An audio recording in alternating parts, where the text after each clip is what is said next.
MXGP Samota telah sukses digelar. Banyak hal-hal menarik usai gelaran ini. Dalam gelaran ini tentunya juga tak lepas dari peran Marshall.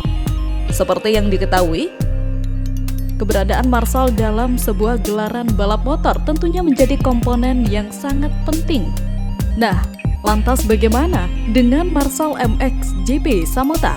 Sebagai informasi, di MXGP Samota ini semua Marshall telah mendapatkan serangkaian pelatihan oleh Ikatan Motor Indonesia (NTB) sebelum mereka bertugas hari ini hingga besok. Ketua Ikatan Motor Indonesia, Dr. Lalu Herman Mahaputra mengatakan jika jumlah Marshall yang dilibatkan di MXGP Samota adalah sebanyak 120 orang.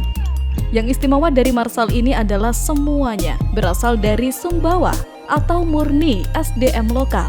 Pihaknya tidak menggunakan Marshall yang terlibat di MotoGP Mandalika seperti rencana awal. Diketahui perekrutan Marshall dari potensi lokal ini bertujuan agar SDM Marshall tidak bergantung dari luar daerah atau dari luar negeri. Terlebih gelaran MXGP Samota ini memiliki kontrak selama 5 tahun.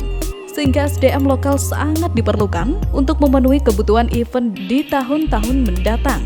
Karena Samota bukan hanya tahun ini, kita ada kontrak sampai 5 tahun. Sehingga harapan saya Marshall ini bisa menjadi salah satu pendukung kegiatan-kegiatan internasional yang ada di Samota. Tidak perlu ambil-ambil dari luar, kata Dr. Jack sapaannya kepada Suara NTB Jumat 24 Juni 2022 yang lalu. Tak sampai di situ saja, ia juga mengatakan serangkaian pelatihan terhadap Marshall sudah dilakukan sejak beberapa minggu terakhir. Mereka direkrut dari klub-klub motor yang notabene sangat mencintai dunia motor. Selain dari klub motor, ada 30 Marshall berasal dari elemen TNI dan Polri. Pihaknya di IMI NTB akan memberikan sertifikasi khusus untuk para Marshall tersebut usai menjalankan tugasnya di MXGP Samota ini.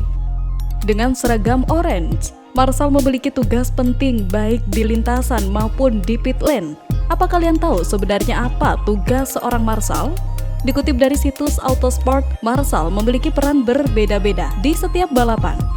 Mereka bertugas sesuai dengan tupoksi mereka. Ada yang di sirkuit, garis start, tikungan tajam, maupun di pit lane. Secara umum, tugas Marshall adalah membantu pembalap jika terjadi kecelakaan di lintasan. Tak hanya membantu pembalap, mereka juga akan membersihkan lintasan usai insiden agar bisa digunakan kembali. Sementara itu, terkait honor para Marshall, lalu Herman Mahaputra menyebutkan besarannya tidak jauh berbeda dengan ajang MotoGP Mandalika 2022.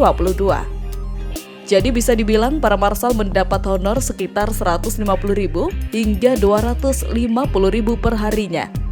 Tak hanya honor, para Marshall juga diberikan fasilitas seperti penginapan dan makan 3 kali sehari. Ditambah mereka juga mendapatkan pelatihan dan briefing terlebih dahulu sebelum bertugas di ajang MXGP Samota 2022. Dengan begitu Marshall lokal ini tidak kalah dengan Marshall profesional lainnya. Lantas bagaimana menurut kalian dengan peran Marshall lokal di MXGP Samota ini? Komen di bawah.